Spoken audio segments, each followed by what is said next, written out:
Pero quiero decirlo. Hay muchos nombres porque es como un mundo, un universo que abre. Claro. Y tiene varios títulos. Pero bueno, lo presento como el radioteatro de los Rivarola. Fue el primero. Bueno, bienvenidos, bienvenidas, bienvenides a una nueva emisión de Hacer Podcast, este podcast donde nos encontramos con diferentes realizadores y realizadoras de muy diversos estilos de podcast y de muy diversas formas de ver este formato. Hoy tenemos el lujo de recibir acá en el ISER a un emblema de la ficción sonora. Él es un autor de un podcast que ya lleva mucho tiempo y que, como bien dice el título de esta charla, se transformó en el refugio del radioteatro, el podcast de ficción. Estamos hablando de Alejandro Don Giovanni y él es el autor de El radioteatro de los Rivarola. Muchas gracias, Vicente. Lo del emblema me sonó como que, viste, tendría que haber traído para ilustrarme el bronce, pero está bueno. Todos somos emblemas en algo, ¿no?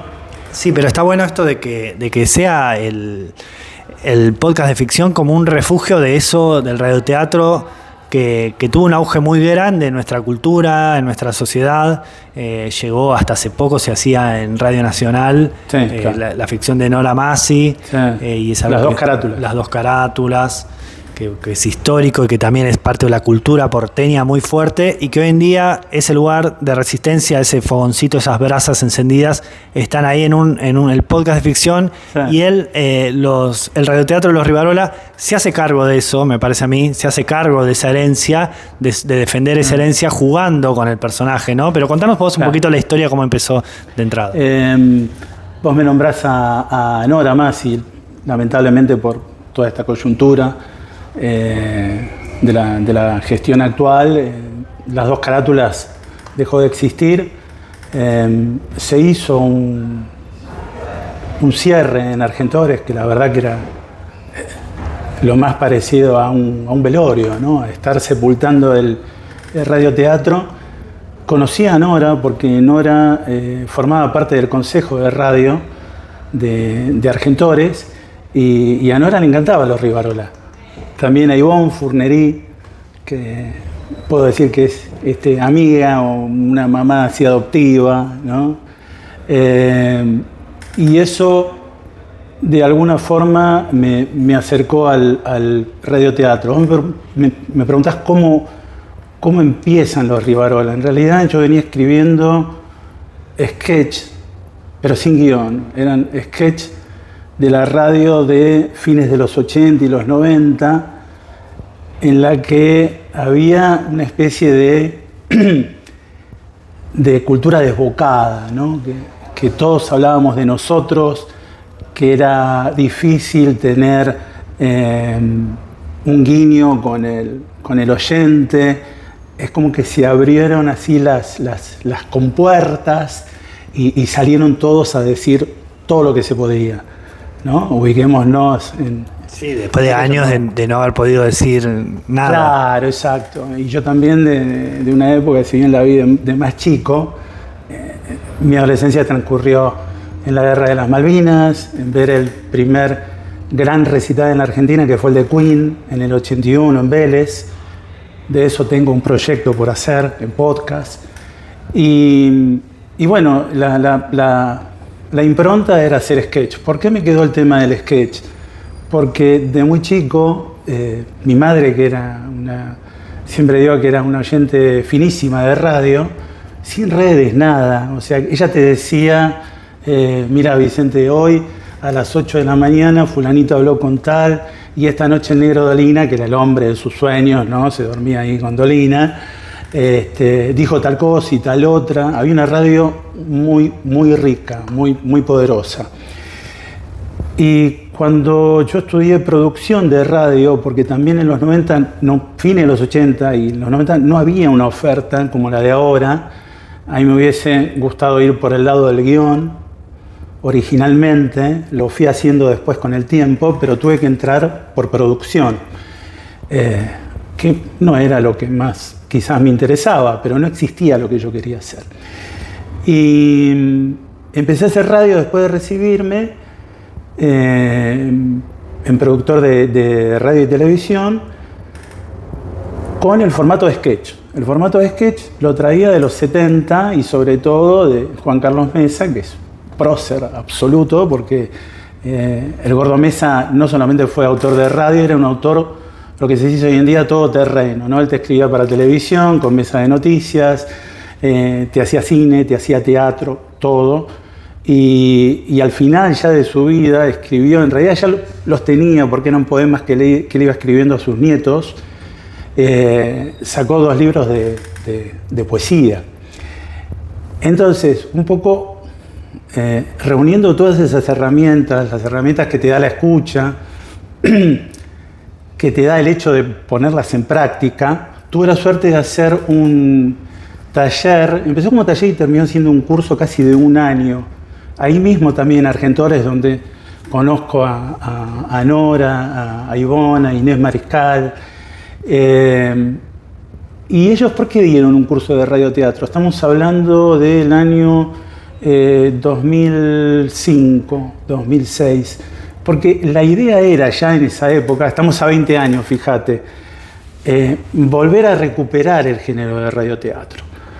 Entonces hice el taller, el curso, lo da Liliana. Estamos hablando también de un Argentores con Migré a la cabeza. Sí, claro. Que Migré en esa época venía acá al ISER a las clases de guión para dar clases de radioteatro. Claro. Para acá estuvo con algunos profesores que nos cuentan ahí en el 2005. Sí, y él fue presidente de Argentores también. Bueno, imagínate, los cursos transcurrían en el auditorio, donde él ha estado tantas veces, donde se interpretaron sus radioteatros. Bueno, estuvimos respirando radioteatro, le saqué mucho provecho y quedé después con el deseo de hacerlo, ¿no? Termina el año, hicimos un radioteatro con algunos compañeros, yo me puse a esbozar algunas cosas, me quedó muy marcado el tema del formato. Ya te digo, yo con el sketch venía escribiendo escenas y el final, el desenlace, era un poco librado al histrionismo de los que estábamos al aire. Entonces, años después, además de este taller que te digo, este taller lo da Liliana Escliar. Liliana Escliar es una escritora, muy buena escritora y guionista, es la que hizo Los motivos del lobo. Y en televisión lo más conocido fue Mujeres asesinas, en coautoría con Marisa Gristein, y mujer de Juan Sasturain.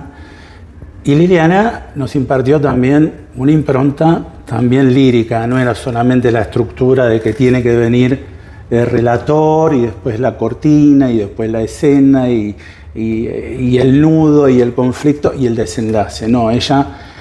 además de todo eso que suena muy técnico, te daba textos, te hacía pensar, te hacía volver atrás, te hacía practicar en gráficos con islas, con vectores, o sea, cómo funciona tal escena o tal personaje con otro, chocan, coinciden, eso me sirvió muchísimo. Entonces, ¿qué pasa? Me quedé con ese conocimiento, con el deseo, y no es como ahora que podríamos grabar un radioteatro con buen nivel de calidad de grabación y subirlo a redes. Vos tenías que estar en un espacio.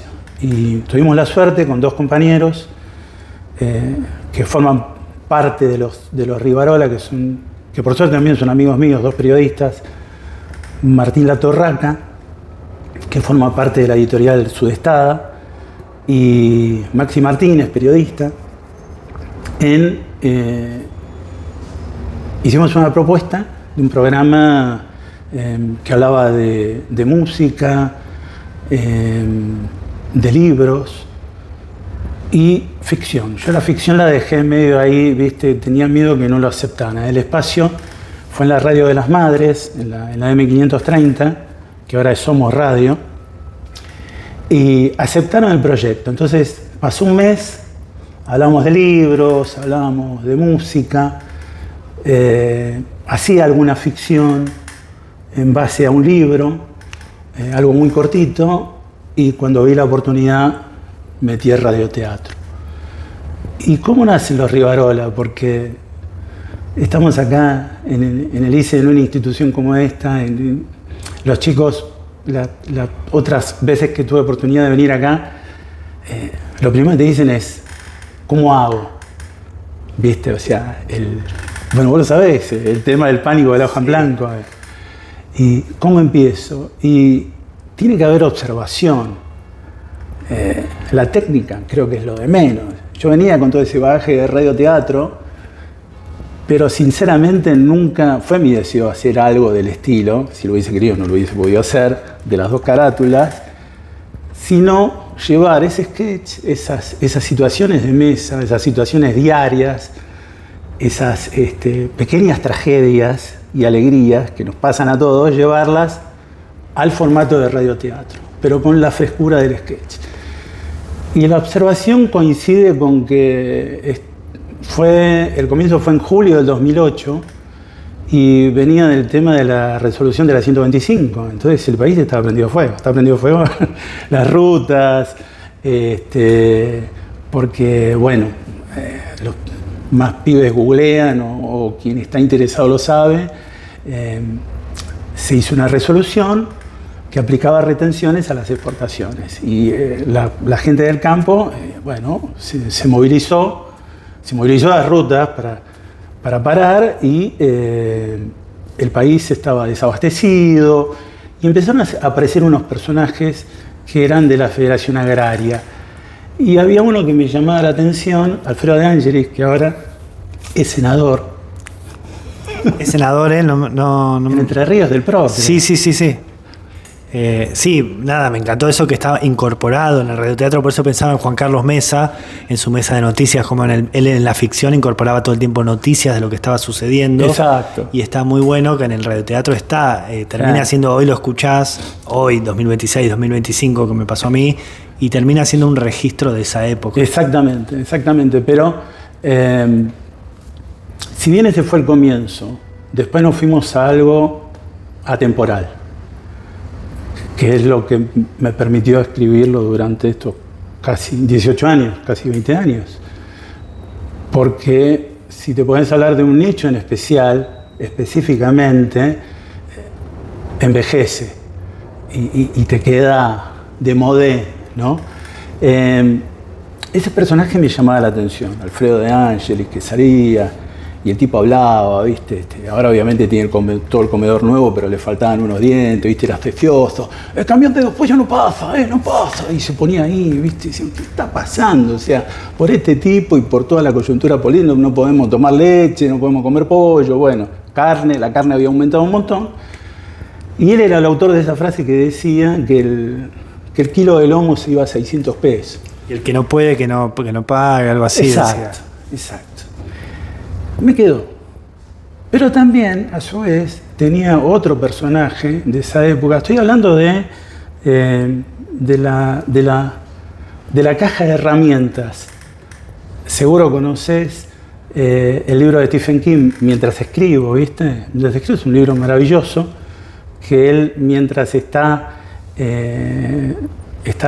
inválido en rehabilitación de un accidente, el tipo salía todos los días a caminar por una ruta cerca de la casa, al lado, ¿no? Posteando de ruta, un camión se va,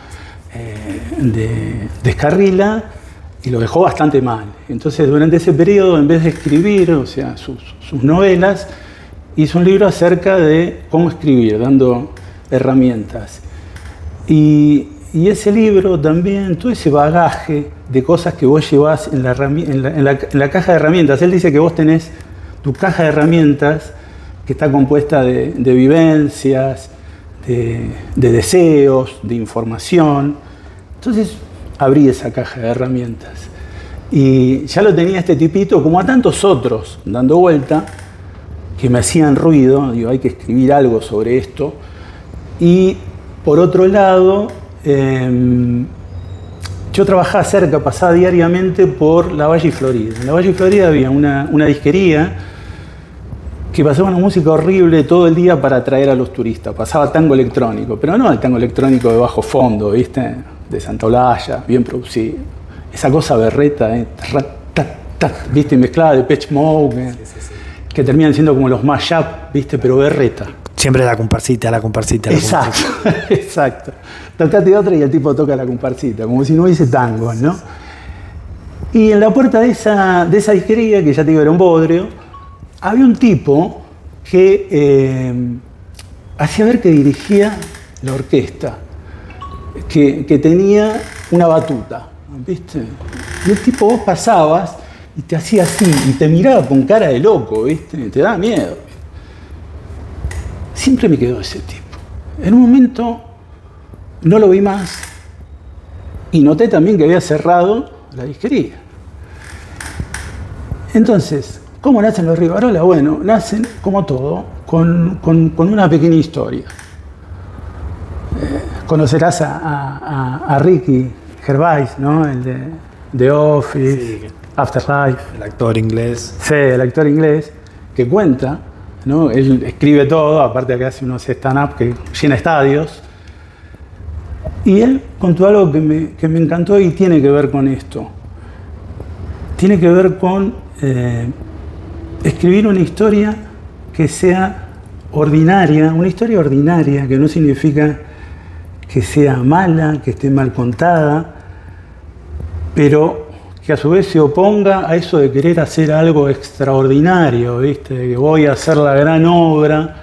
Él contaba que siempre se mandaba a la parte con el profe, todo, y el profe siempre le ponía baja calificación. Y el día que hizo algo ordinario, lo felicitó. Entonces siempre va por ese lado. Si vos lo notás, el tipo te habla de esto, de todo, de nosotros. Y bueno, y entré en esta historia del tipo que dirigía la batuta y le puse Tito Rivarola. Y el tipo ve cómo le cierran la disquería y lo va a encarar al dueño de la disquería y le dice, no, pero Tito, está viniendo lo digital, estamos hablando del año 2008, la gente más baja la música del internet, esto no va más, no es negocio, me pongo un kiosco, dijo el tipo. Y él se quedó consternado. Entonces se quedó en estado de shock, empezó a caminar por calle Florida, claro, por la Valle, y veía que en la televisión de los bares y de los cafés aparecía un tal Alfredo de Angelis. Entonces, Alfredo de Angelis, además de la Federación Agraria, fue un gran músico de tango. Y él se lo confundió, dice, qué mal que está el mundo, porque en una época, en la primera, los Rivarola tienen dos etapas, una análoga y la otra digital, que es la del podcast. La que estoy hablando, la primera es análoga, como yo, que voy a ambos mundos, voy y vengo. Sí, nos tocó vivir esa bisagra. Exacto. Y bueno, entonces tipo de la televisión, y dice, qué mal que está todo, dice, y Alfredito de Angelis que aparece en la televisión, ¿no? Como que entró en shock y escucha la noticia de que dice lo del kilo de lomo, entonces le agarra una crisis, se va para Buquebús e intenta ir a Uruguay. Nunca pudo. Y ahí se plantea el primer capítulo. Entonces, al segundo capítulo ya, todo en un tono muy tanguero, como no lo es hoy ya hace tiempo que no es así. Él después ya en el segundo capítulo, ella lo llama a la mujer, ¿y dónde estás? Y él tenía un Nokia 1100, entonces no tenía carga, y el amigo de él, que es el coprotagonista, que es La Torca, que es Martín La Torraca, por eso le puse La Torca, yo hago de Tito, lo va a buscar y lo encuentra pidiendo un taxi en Corrientes y el Bajo, y después aparece el hijo, que se llama Cátulo, y Cátulo hace tango electrónico, que es lo peor que a él le puede pasar, y bueno, y ahí empieza. Está bueno porque, bueno, por un lado, la estética de esos primeros episodios tiene algo muy tanguero, muy también el nombre que remite a Rolando Rivas, son los Rivarola. Exacto. Y también, bueno, a mí me remitió también a algo de la época tanguera, por ahí las películas Así es la vida, la primera, sí. Y Los Tres Berretines, sí. Como algo muy costumbrista, sí. Que está bueno, por eso para mí como se hace cargo de una época anterior, o sea, ya desde el primer episodio, como de ser una pieza que preserva toda ese estilo cultural, esa identidad cultural, para mí está buenísimo por ese lado. Y bueno, también esto de las noticias de la época. Pero te quería consultar por esto que vos decías, bueno, la primera etapa fue analógica, porque el podcast tiene una forma muy interesante de producirse. Es parte de un programa de radio, ¿no? De Radio Cultura. En Radio Cultura estuvimos haciendo aire y ahora depende de la disponibilidad que tengamos en seguir haciéndolo. Volvimos a hacer aire, radioteatro en vivo. Pero ya arranca de antes el tema del podcast. Nosotros empezamos a hacerlo en formato podcast desde el 2015. ¿Por qué? Porque estábamos en un proyecto de radio muy lindo, que después, bueno, no prosperó, hubiese estado bueno trabajarlo, de una radio, un estudio de radio que compartía lugar, un casa con un bar. Entonces desde el bar te veían a vos en la pecera y nosotros hacemos el radioteatro ahí. Y ahí hicimos mucho material y parte de ese material es lo que está subido en las redes. Entonces, ¿qué es lo que ha pasado? Cuando estábamos en la M teníamos un público maravilloso que está ahí sobre todo los sábados a la tarde, sábados a las 3, 4 de la tarde, de 5 a 6, que está tomando mate, que está en la sobremesa y te escucha, y es maravilloso escuchar la espontaneidad como respuesta, ¿no? El que te llama y te dice, mi viejo también tenía ese auto, ¿viste? Porque Tito tiene un Ditela y el hijo empezó a ganar plata con el tango electrónico y le ofreció comprar un 0 kilómetro. Y el padre le dice, no, Cátulo, esta es plata mala vida, viene del tango electrónico, ¿viste? Entonces, él conserva su Ditela, que lo manejó hasta último momento, le pusieron multas porque no tenía al día la licencia y demás, y con su amigo La Torca lo usan como barra. Entonces van ahí a tomar el vermut y en la picada, ¿viste? Sus autos tenían, como el Ford, tenían el tablero que te podés apoyar ahí. Y bueno, toda esa parte de tango, a medida que pasaron los años, en la radio dejó de estar el locutor de turno, que era el que también lo fui incorporando, le fui dando papeles, similar a lo que puede haber pasado con Stronati y Dolina, ¿no? Que era el locutor de turno, y no le dije, bueno, quédate. Y después faltó tal cosa, y después alguien no pudo venir más, o decidió. Yo mismo decidí quedarme con un grupo más reducido. Entonces la familia fue cambiando.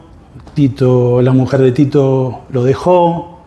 El hijo se fue a los 40 años, pero se fue a vivir solo a los 40 años. Volvió a las 3 de la mañana a buscar el oso de peluche porque lo extrañaba. Y después volvió al otro día porque el oso estaba lleno de ácaros, entonces Tito lo tuvo que llevar a la guardia. Bueno, todas esas situaciones. Pero a partir del 2015... la decisión fue llevarlo al podcast. ¿Por qué? Porque en la radio ya te están filmando. Entonces ya me habían roto la magia. Y digo, bueno, voy a aprovechar esto y voy a subir el audio. Entonces empecé a trabajar con postproducción.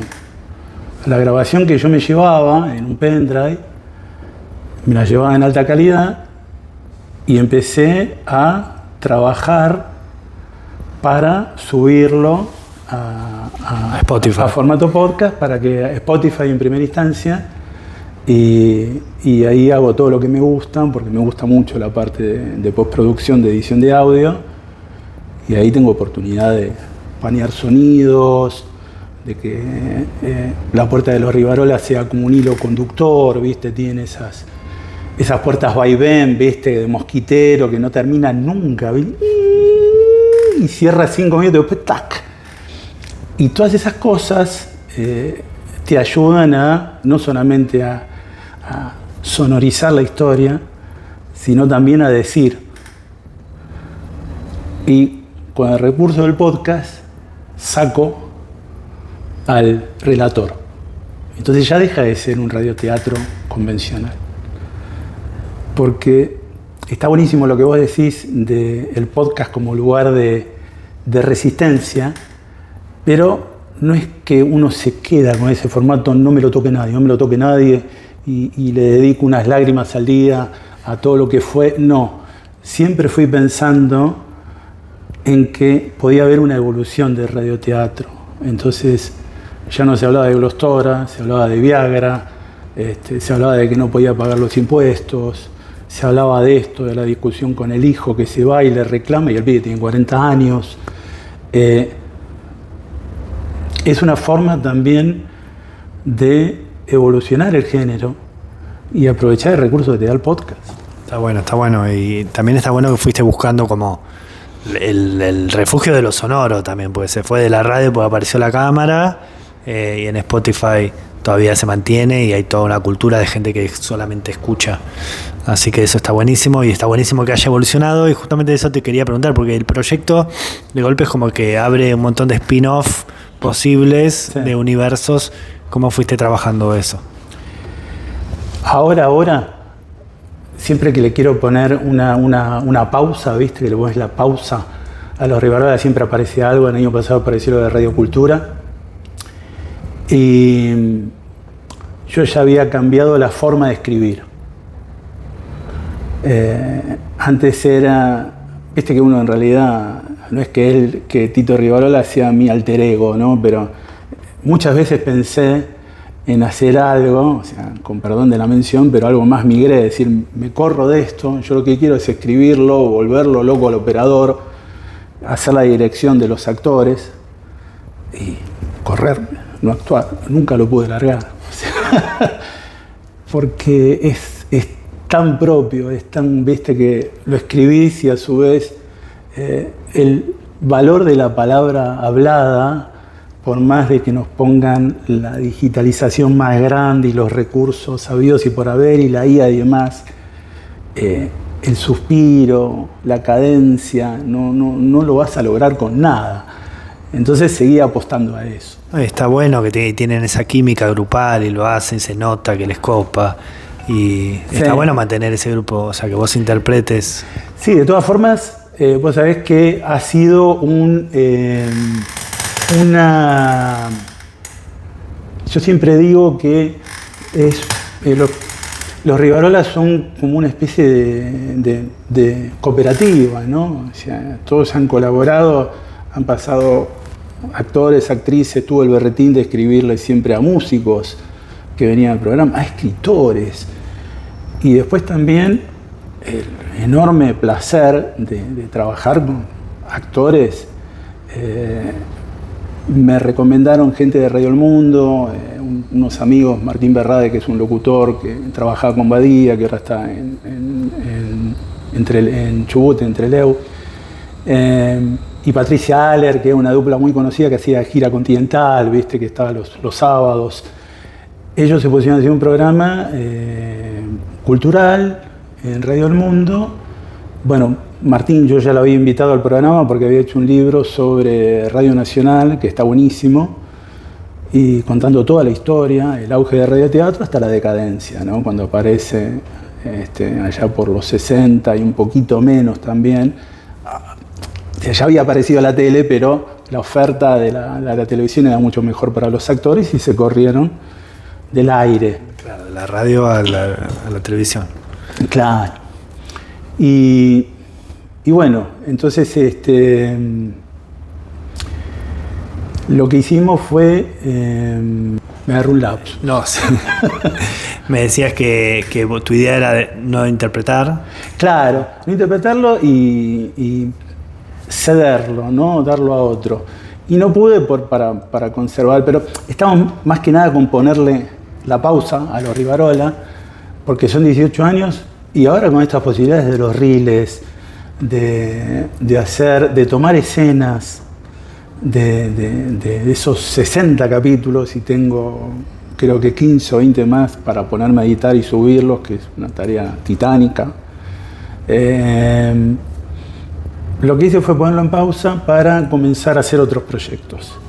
Y uno es el que más me urge, pero son temas muy personales, que si bien el humor es complejo y es difícil de escribir y te puede crear la misma angustia esa de cómo lo resuelvo, cómo remato el chiste, cómo creo la situación.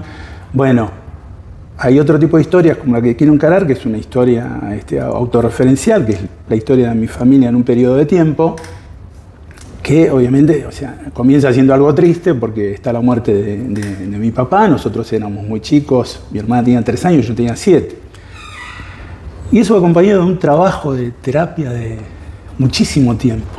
Entonces, esos cuentos no es que solamente, o sea, te están mostrando una foto que no fue, que no se sacó, pero una foto que yo la puedo relatar y la puedo llevar a una escena con esa sonorización para que vos lo veas con los recursos que nos da el podcast también, ¿no? Con una edición más zarpada que la de radioteatro.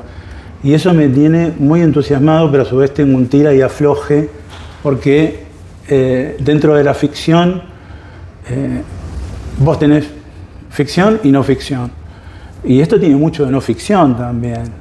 Y estás hablando de vos y estás pensando, bueno, que alguien lo diga, que alguien lo cuente, y lo charlo con otra gente y dice, no, lo tenés que leer vos. Entonces la idea es que yo lo lea, pero que también que haya intervenciones de lo que yo voy nombrando. Y dentro de esos cuentos, si bien se remite a nuestra familia, hay mención a costumbres y usos de la época. O sea, Mar del Plata, una visita a Miramar, a Chapalmalal, nosotros paramos en Punta Mogotes, ir leyendo Mafalda, escuchar a los Beatles. Y bueno, veo que coincide también con un momento donde la gente está muy nostálgica, o otros quizás de alguna manera estamos tratando de revalorizar historias que no están ocurriendo ahora. Y el podcast es poderosísimo para eso. Es poderosísimo para eso, sí, bueno, está buenísimo. Entonces sería una especie de relato con en el medio interpretaciones de distintas escenitas. Sí, pequeñas interpretaciones y más que nada descripciones, información de la época. ¿Qué pasaba en la Ruta 2? La Ruta 2 era la ruta de la muerte. Y años que a veces había que tomar la otra, la 29, que también era mucho más larga, pero bueno, terminaba tardando menos. Iban las familias con los autos cargados, no había aire acondicionado. El que tenía aire acondicionado era un bacán bárbaro, tenía el Torino, ¿viste? Iba así el tipo adentro fumando, no le importaba nada, la familia atrás, comiendo en el auto. Era otra época. Y también estaban los que 40 grados de calor, 70 al sol. Bueno, nosotros fuimos con mi papá en ese viaje en un Fiat 600. Mi hermanita de 3, mi mamá atrás y mi papá y yo adelante, y yo a cada rato mirando el tablero a ver a qué velocidad iba el auto. Y mi viejo me contestó 2 veces y después sentí que la tercera vez, viste, me iba a revolear a la ruta, ¿no? Todas esas cosas. Bien, bueno, para ir terminando, te quería hacer una pregunta. Primero porque tiraste un dato muy interesante, que los sábados a la tarde en las radios AM hay un público de ficción sonora. Sí. Es interesante para los estudiantes acá de ISER que tengan en cuenta esa alternativa para hacer cosas. A mí me pasó de estar trabajando en una AM el año pasado, que también les planteé esto de los podcasts de acá, tratar de llevarlos, pero bueno, eso es algo muy interesante. Pero bueno, invocando, como lo invocamos, a Migré, que estuvo por estas aulas en sus últimos años de vida, sí, tratando de impulsar la ficción sonora, de enseñarla, de sostenerla, más allá de que vos hacés un montón, o sea, ya tu hacer es un testimonio, pero ¿qué pensás que se le puede transmitir a quienes están estudiando para que sostengan, o para que le den vida a esto, o qué nueva vida le pueden dar a la ficción sonora a los que están dedicando a estudiar? Lo que está bueno es que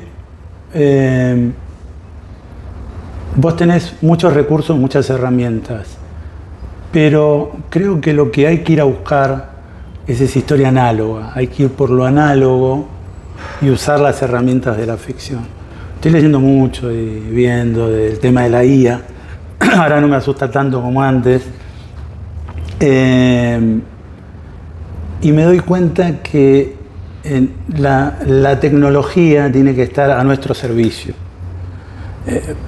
Parece ser que la gente hasta el momento está usando el chat GPT y Gemini y todo ese tipo de herramientas de IA para preguntarle cosas muy íntimas. Y hasta hay gente que habla, ¿viste? Porque vos le preguntás algo y el tipo te contesta. Y cuando te contesta te redobla la apuesta y querés que te hable de tal tema, tal tema, tal tema. Entonces, me parece que, como te decía antes, el valor de la palabra es fundamental. Es fundamental también, aunque suene un poco odioso, alguna vez se lo hablo, ya no lo hablo tanto con mi hijo de 20 años, que el tema de la lectura. Se debe leer para poder escribir, no hay otras opciones, chicos. Hay que leerlo. Y hay que usar también la agudeza, como te decía antes, la observación, todo eso que Stephen King define como que está dentro de tu caja de herramientas. No hay que tener prejuicios, hay que hablar de todo y como uno quiere hacerlo. Estamos en una época que se puede hacer, en mi adolescencia no se podía, y hay que ser perseverante. Una vez Rodolfo Eván estaba haciendo una obra, creo que es la obra que hizo con, mirá que tres, ¿no? Bebán, Alfredo Alcón y Claudia Lapacó. Y decía que cuando iban a ensayar al teatro, bajaba la escalera y el director había puesto un cartel que decía energía, disciplina y concentración. Que no se lea como algo dictatorial, por favor, ni que, ¿viste? New Age, yo pensé más New Age. Claro, pero uno siendo New Age espiritual y que lo tomás con calma y todo, si vos te centrás, si esa palabra energía la cambiás por fuerza espiritual y disciplina la cambiás como deseo, y concentración como bueno, continuidad, es poner el cuerpo, escribir es poner el cuerpo. Uno la pasa mal también escribiendo, la pasa muy mal, porque en distintos procesos, porque no te sale, porque te enojas con vos mismo y no le encontrás la vuelta, pero forma parte del proceso. Cuando lo terminás de hacer es un placer que no tiene límites, es tuyo. Y lo podés hacer en un papel, o sea, cero costo. Así que yo creo que los estudiantes tienen que ir por ahí. Bueno, buenísimo. Bueno, Ale, muchas gracias. Gracias a vos. Gracias por esta entrevista y por de verdad tomarlo, aunque consciente o inconscientemente, haber sostenido, haber sido un eslabón que sostuvo tanto tiempo y que nos podés hoy testimoniar de que es posible llevar durante 18 años un radioteatro. Y bueno, quedamos muy atentos a lo que se venga. ¿Tiene título ya? Sonrisas. Sonrisas. Sonrisas es lo que te pedían, se mueve la piel de gallina. Sonrisas es lo que te pedían cuando te iban a sacar la foto. Claro. Sonrisas, viste, y vos te quedás así, viste, todos los pibes salían así, con todos duros, viste, con la dentadura sí, toda despareja. Porque eran 36 fotos en el rollo. No claro, ¿viste? Era tirar carísimo, y te tenías que dar al blanco, viste. Bueno, estamos muy atentos a cuando salga Sonrisas, ya lo hablaremos. Se los voy a pasar, se los voy a difundir y bueno, tienen los guiones que necesiten para interpretar. ¿Han interpretado los Rivarola acá los chicos? Ah, no sabía. Sí. Fue el anteaño, en el 24. Mirá. Así que bueno, tienen a disposición eso. Cuando quieran charlar, para mí venir acá es un placer. Me conmueve ver a los chicos que vienen acá, me encanta. Antes fui a tomar un café al patio y verlos y el interés que tienen y lo que te preguntan y lo que quieren saber y la visión que tienen ellos. Está buenísimo. Sí, también es un lugar de resistencia de lo sonoro. Así que bueno, vamos por eso. Muchas gracias. Gracias a vos. Gracias.